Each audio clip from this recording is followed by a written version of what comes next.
In this video, I'm going to show you how to calculate lot size in Forex using MyFxBook.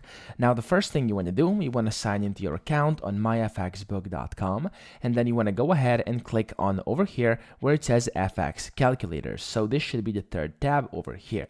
Click on that. And then here in the second calculator at the top right should be Position Size Calculator. Click on this one over here. And then this is where we're going to do this. So to actually calculate the lot size, you have to put in the currency pair first, then you have to put in the account currency, and then you have to put in the account size. So let's say we're going to do 50K for this instance. There we go.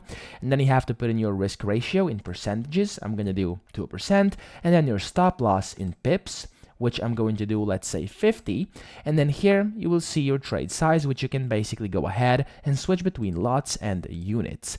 After that, click on calculate, and then down here at the very bottom, you will see your results, and then you will see basically your lot size. So that's pretty much it. I hope this video helped you out. If it did, please subscribe to the channel and help me out as well.